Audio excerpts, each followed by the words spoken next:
በሰባተኛው ጠቅላላ ምርጫ የሚወዳደሩ የፖለቲካ ፓርቲዎች የእጩ ምዝገባ ከዛሬ ጀምሮ እንደሚካሄድ የኢትዮጵያ ብሔራዊ ምርጫ ቦርድ አስታወቀ። ሻዕቢያን አናምነውም ሲሉ ጀነራል ምግበይ ኃይለ ገለጹ።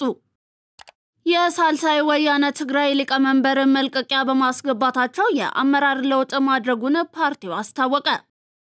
የማርበርግ ቫይረስ ምልክት አሳይተው የነበሩ 6 ሰዎች ህይወት ማለፉን የጤና ሚኒስቴር አስታወቀ። ከውጭ ዩክሬን በቱርክ አደራዳሪነት ኢስታንቡል ውስጥ ተደርጎ የነበረው ስምምነት እንዲተገበር ጠየቀች። ሰላምና ጤና በያላችሁበት ተመኘን። የተወደዳችሁ የማል ሚዲያ አድማጭ ተመልካቾቻችን እንደምን ውላችኋል?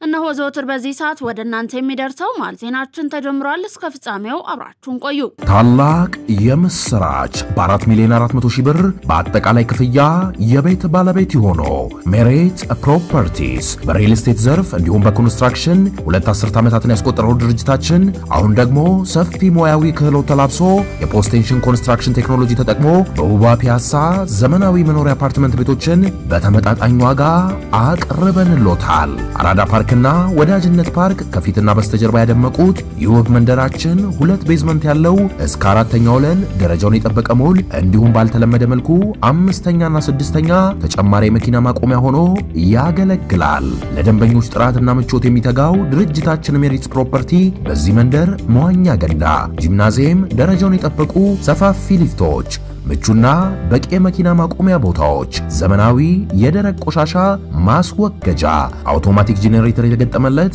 የከርሰ ምድር ውሃና ለተለያዩ አገልግሎቶች የሚውሉ ሰገነት አካቷል። ከባለ 1 እስከ ባለ 3 መኝታ ቤቶችን በ10% ቅድመ ክፍያ ከ441 ሺህ ብር ጀምሮ የቤት ባለቤት ይሆኑ። እንዲሁም 70% ለሚከፍሉ ደንበኞቻችን 30% ልዩ የማስታወቂያ ቅናሽ ይዘንሎት መጥተናል። ታዲያ ይህ ቅናሽ የሚቆየው ለ10 ተከታታይ ቀናት ስለሆነ በ0941 44 7879 ላይ ይደውሉ።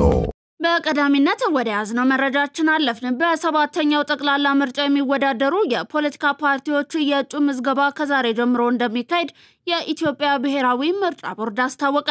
የግል እጩዎች ምዝገባ የሚጀምርበት ጊዜ በቀጣይ ይፋ እንደሚሆንም ጠቁሟል። ምርጫ ቦርድ በጠቅላላ ምርጫ ለሚወዳደሩ ፖለቲካ ፓርቲዎች ባደረገው ጥሪ እጩዎቻቸውን ቦርዱ በገለጸው ሲስተም ተጠቅመው እንዲያስመዘግቡም ጥሪ አቅርቧል።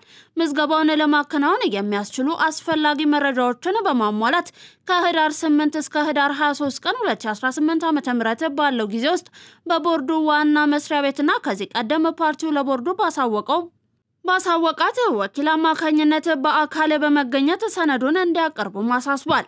በስድስተኛው ጠቅላላ ምርጫ የተወዳደሩ ፖለቲካ ፓርቲዎች ለውድድር የተጠቀሙባቸው መወዳደሪያ ምልክቶችን ለሰባተኛው ጠቅላላ ምርጫ የመጠቀም ቀዳሚ መብት እንዳላቸው ቦርዱ ገልጿል። ፖለቲካ ፓርቲዎች የህጉን መስፈርት እየተከተለ የራሳቸውን የመወዳደሪያ ምልክት ማቅረብ እንደሚችሉና በአማራጭነት ቦርዱ ጋር በአካል በመቅረብ ቦርዱ ከሚያቀርበው የመወዳደሪያ ምልክት ዝርዝር ውስጥ መምረጥ እንደሚችሉ አመልክቷል። የግል እጩዎች ምዝገባ ቦርዱ በገለጸው መተግበሪያ እንደሚከናወንና የሚጀምርበት ጊዜ በተመለከተ ቦርዱ በቀጣይ ይፋ እንደሚያደርግም አስታውቋል። ሻዕቢያን አናምነውም ሲሉ ጀነራል ምግበይ ኃይለ ገለጹ። ከትግራይ ጦር አዛዦች መሃል አንዱ የሆኑት ጀነራል ምግበይ ኃይለ በትላንትናው ዕለት የምዕራብ ግንባር ሰራዊት አዛዦችን ሰብስበው እንደነበርም ተሰምቷል። ጀነራል ምግበይ በዚህ ስብሰባ ላይ ሻዕቢያን አናምነውም ማለታቸውም ነው የተዘገበው። በዚህ ወታደራዊ ስብሰባ የህወሓት አርሚ 13፣ አርሚ 17 እና የአርሚ 14 ከኮር በላይና ከኮር አዛዦች መገኘታቸውም ታውቋል። በስብሰባው ላይ ጀነራሉ በአፋር የመሸጉት የሐራ መሬት ታጣቂዎች እኛን ሊያጠፉ የተነሱ ናቸውና ጠላቶቻችን ናቸው ሲሉ መናገራቸውን ዘገባው ጠቅሷል። ከዚህ በተጨማሪም ከሻዕቢያ ጋር የተጣመርነው ለፖለቲካ እንጂ አምነን አይደለም ብለዋል።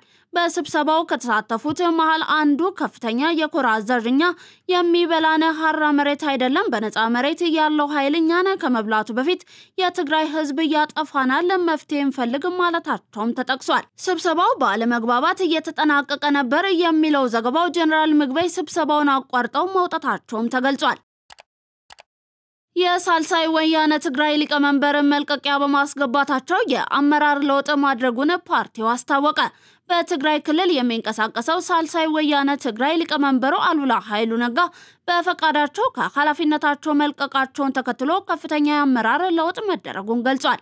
ፓርቲው ባወጣው መግለጫ መሰረት በምክትል ሊቀመንበርነትና በሊቀመንበርነት ድርጅቱን ለ6 ዓመታት የመሩት አሉላ ባለፈው ሳምንት መጨረሻ በተካሄደው አጠቃላይ የአመራር ስብሰባ ላይ መልቀቂያቸውን አቅርበዋል ሲልም ገልጿል። አቶ አሉላ መልቀቂያ ማቅረባቸውን ለአዲስ ስታንዳርድ ማረጋግጠዋል። አቶ አሉላ አሁን ለተጨማሪ ትግል መዘጋጀት አለብኝ፣ በትግራይ ውስጥ ኃላፊነትን በፈቃደኝነት መልቀቅ እንደመደበኛ ነገር መታየትና በፓርቲያችንና በትግራይ ፖለቲካ ውስጥ ባህል እንደሚሆን አምናለሁ ሲሉ በማህበራዊ ትስስር ገጻቸው ላይ አስፍረዋል። ስልጣን የሥራ ቦታ ነው፣ ስራ ደግሞ አድካሚ ነው። ስለዚህ ለሌላው ሰው ማስተላለፍ ተገቢ ነው በማለት አክለዋል። ፓርቲው ባወጣው መግለጫ የአሉላን መልቀቂያ መቀበሉንና ክንፈ ሐዱሽን አዲስ የሳልሳይ ወያነ ትግራይ ሊቀመንበር ሆነው ተመርጧልም ብሏል።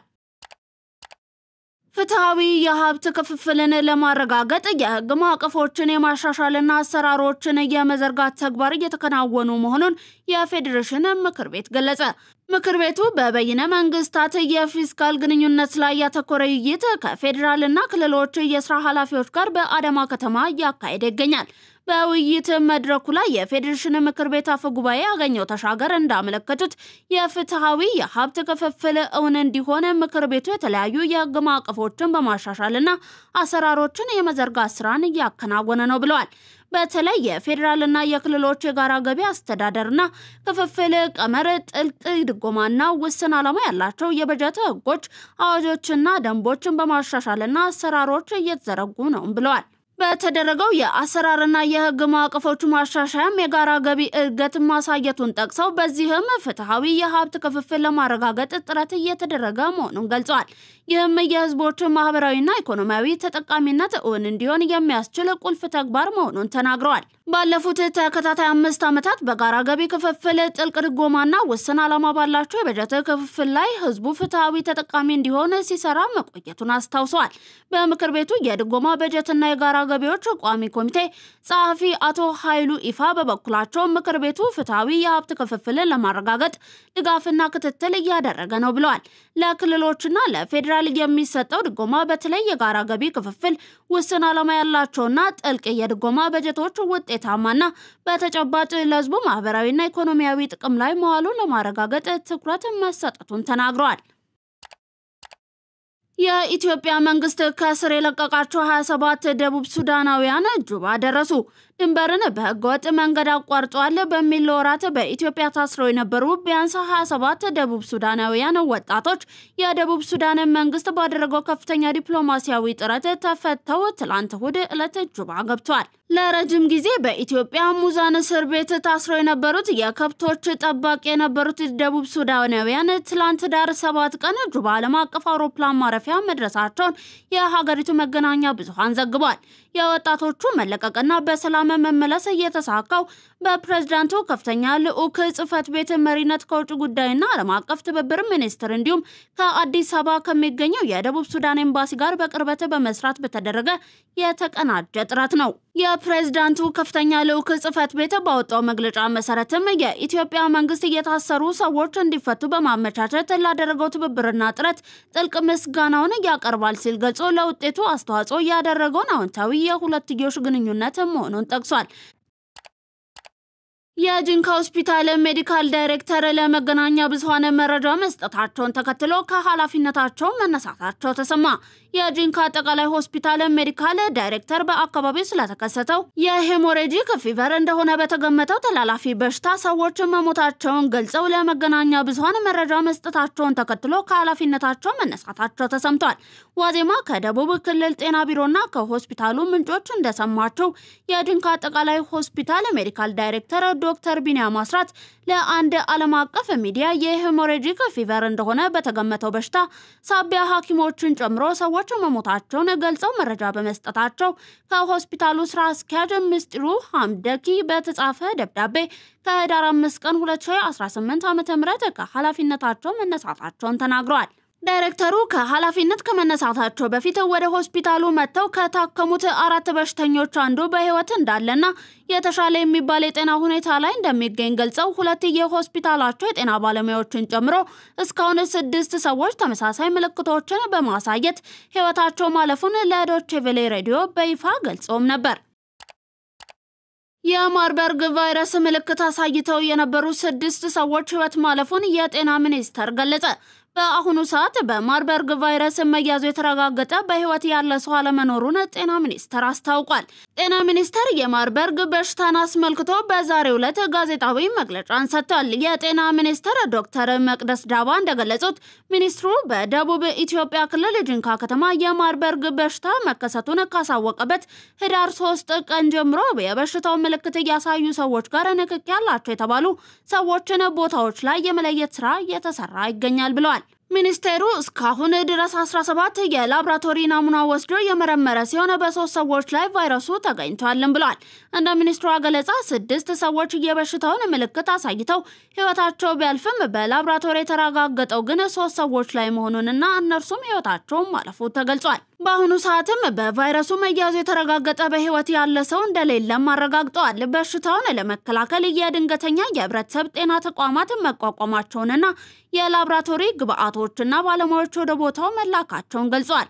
በአሁኑ ሰዓትም ቁሳቁሶችና መድኃኒቶችን የማሟላት ዝግጅት መጠናቀቁንና ግብአት የማሟላትና የማሰራጨት ስራው ተጠናክሮ እንደሚቀጥልም ተናግሯል። በበሽታው ህይወታቸውን የሚያጡ ሰዎች ቢኖሩ እንኳን የቀብር ስነ ስርዓት የኢትዮጵያ ህብረተሰብ ጤና ኢንስቲትዩት በሚሰጠው መመሪያ መሰረት መፈጸም እንደሚኖርበትም ጠቁሟል።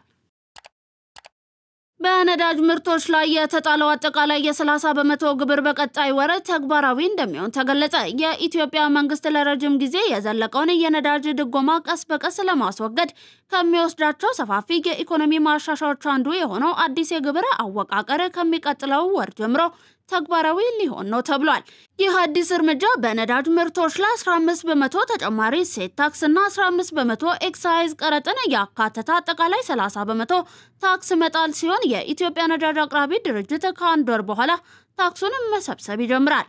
በአዲሱ መመሪያ መሰረት ነዳጅ አቅራቢ ድርጅቶች የተሰበሰበውን ግብር በሙሉ ለገቢዎች ሚኒስቴር ማስገባት ግዴታው ሲሆን መንግስት በዚህም እስከ ታህሳስ 2018 ዓ.ም ድረስ ለቤንዚንና ናፍጣ መሸጫ ዋጋቸውን ሁሉንም ህጋዊ የግብር መጠንን ጨምሮ ሙሉ ወጪን የመሸፈን ግብ ላይ ለመድረስም አቅዷል።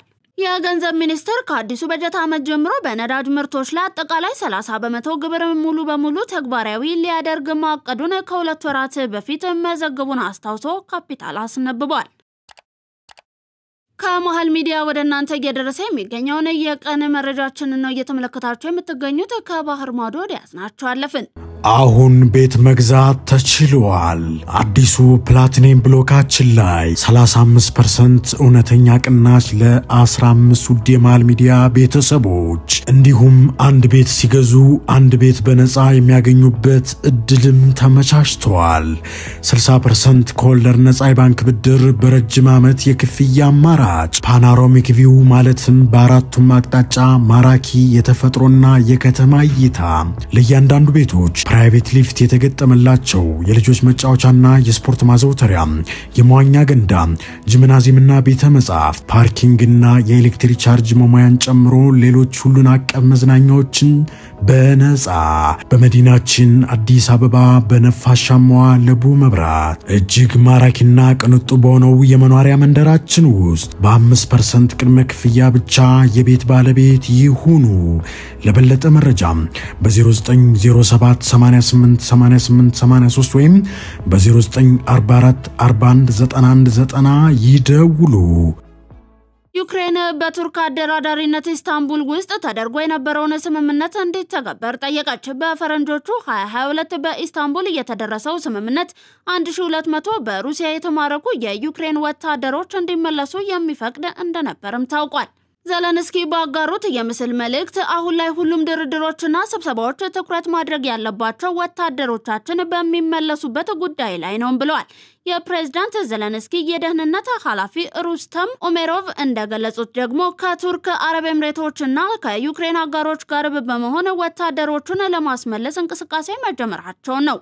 ከባለፈው ዓመት ጀምሮ ሩሲያና ዩክሬን በጦር ግንባሮች አካባቢ የሚገኙ ወታደሮችን መለዋወጣቸው የሚታወስ ሲሆን ያሁኑ ግን ከኢስታንቡል ስምምነት ውስጥ ያልተፈጸመ አጀንዳ መሆኑን ኬቭ ጥያቄ አቅርባለች ነው የተባለው። በኬቭ አሁናዊ ጥያቄ ላይ ከወደ ሞስኮ በጉዳዩ ላይ የተሰጠ አስተያየት የለም። ወደ 4 ዓመት እየገባ ያለው የሩሲያና ዩክሬን ጦርነት ዛሬም ቀጥሎ መሆኑን የተሰማው ለዛሬ ለተሰኞ ወደ እናንተ እንዲደርሱ ከማል ሚዲያ የተዘጋጁት የቀን መረጃዎቻችን አበቁ። አብራችሁን ስለነበራችሁ እናመሰግናለን። ዜናውን ላይክ እና ሼር ሚዲያችንን ሰብስክራይብ ማድረጋችሁን አትርሱ። ሰናይ ቀንን ተመኘን።